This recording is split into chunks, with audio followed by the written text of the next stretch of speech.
The snow in Snowbird. That's what most often comes to mind when one thinks of this sizable Utah ski resort, which is known for receiving some of the highest quality snow accumulation in the country.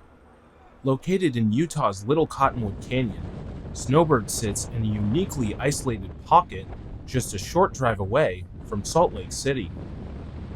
Some other Utah resorts may offer bigger footprints, but a number of traits make it really hard to beat Snowbird as an overall package. Snowbird's snow is so good it's almost divine. Not only does the resort see more snow than almost any other resort in the country, but the accumulation is dry and light, allowing for the perfect combination of dry, non-packed powder even a few days after a storm. Conditions on the day of this recording were well below average, yet we were still able to find plenty of playful soft snow as well as a few powder stashes. Many will be sold on a trip to Snowbird for this attribute alone. Snowbird boasts a diverse footprint that falls on the more difficult side compared to other destination resorts. The mountain's two frontside areas, the Peruvian Gulch and Gad Valley, comprise tree-defined trails and glades in lower elevations, as well as some wide-open bowls at the top. The beautiful, isolated mineral basin backside also comprises wide-open bowls, as well as some light glade terrain. Snowbird specializes in difficult terrain and offers quite a lot for advanced visitors.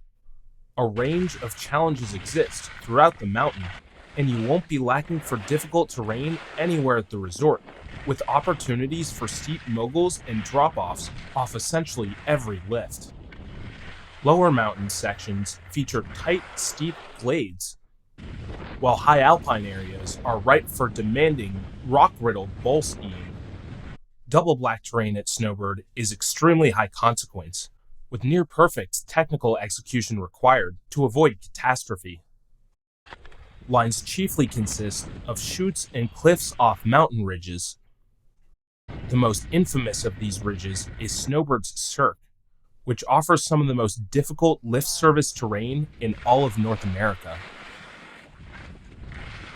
Even the most capable skiers will want to think twice before committing to some of these runs. That is, if they can make it through the initial traverse. You alright, man? Whew. While less experienced visitors won't necessarily have a bad time at Snowbird, it's clear the mountain isn't tailored towards beginners and intermediates. The overwhelming majority of beginner terrain lives in the lower mountain Baby Thunder and Chickadee areas. Chickadee is essentially just Snowbird's bunny hill, and it's not even on Snowbird's main mountain. Instead, it's on a small hill facing the mountain. Baby Thunder is a true on-mountain beginner-centric area, but it's small, out of the way, and requires traversing to reach. The Baby Thunder area also boasts a kids' adventure zone, but from our experience, we didn't find it to be the most kid-friendly. The Midgad and Wilbur lifts also service a small amount of green terrain. However, all lifts that service beginner runs are slow, low-capacity doubles that only extend up a fraction of the mountain. If you're a beginner that came here with a group, this can get really old really quickly.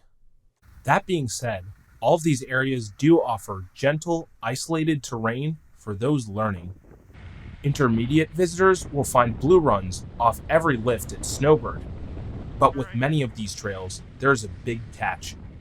A large percentage of these runs are just glorified traverses, spanning only a couple of feet wide and becoming ripe for congestion problems.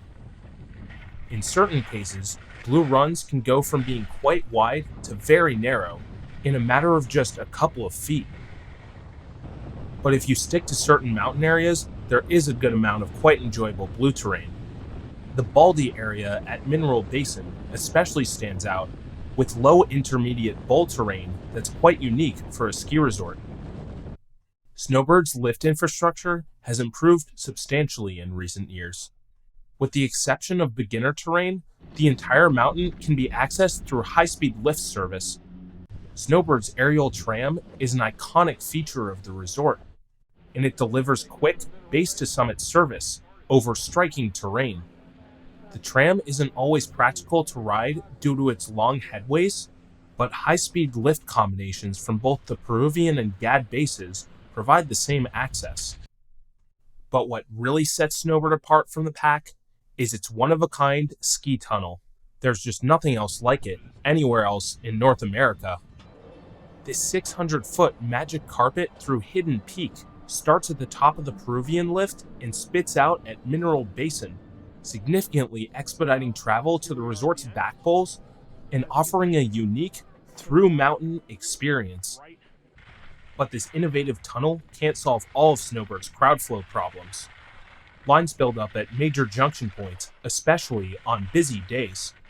The Mineral Basin lift, which provides the only return access from the resort's backside, can get especially backed up. Overall, Snowbird isn't the worst mountain in the world to get around. Signage is pretty good, with clear trail, lift, and trail map postings around the resort.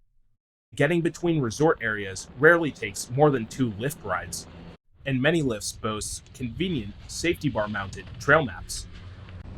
While the GAD and Peruvian bases are fairly far away from each other, a few trails do connect the areas. For those looking to go in for a break or grab a meal without going all the way down to one of the bases, Snowbird offers convenient, sizable lodges at Mid-GAD and the Hidden Peak summit. But there are some drawbacks when it comes to getting around Snowbird, and its biggest shortcoming manifests in its long traverses. Several areas, including nearly all expert terrain, require prolonged traversing to reach. It's also worth noting that some flat spots exist across the resort, and it's crucial to keep your speed in these areas to avoid catwalking, especially when there's fresh snow. Some expert lines require hikes to get to or from. However, those who don't care about the absolute freshest snow quality will probably find themselves satisfied with the resort's lift service double blacks. One of the best parts about Snowbird is its overall aesthetic. Fantastic views and scenery exist across the resort, with neighboring peaks and ridges that offer striking views as you navigate the mountain. And on a nice day, you can see parts of Salt Lake City from the top.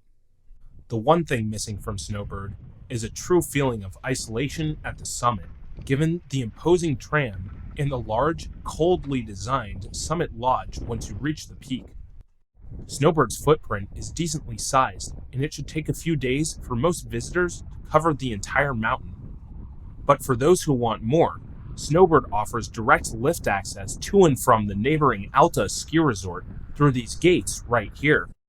Alta doesn't allow snowboarders, so this option is only available for skiers. Visitors can hit both resorts in one day with an AltaBird ticket or the Icon Pass. So Snowbird isn't the biggest mountain out there, and other resorts may offer a better experience for less advanced visitors. But otherwise, there really isn't a whole lot to complain about. The resort delivers an incredibly well-rounded experience thanks to its superb snow quality, invigorating terrain, and impressive lift infrastructure. While expensive, lift ticket prices still undercut many other Rocky Mountain destination resorts, arguably making Snowbird a bargain for the experience. On-site lodging is limited, so be sure to book well in advance if you decide you want to go.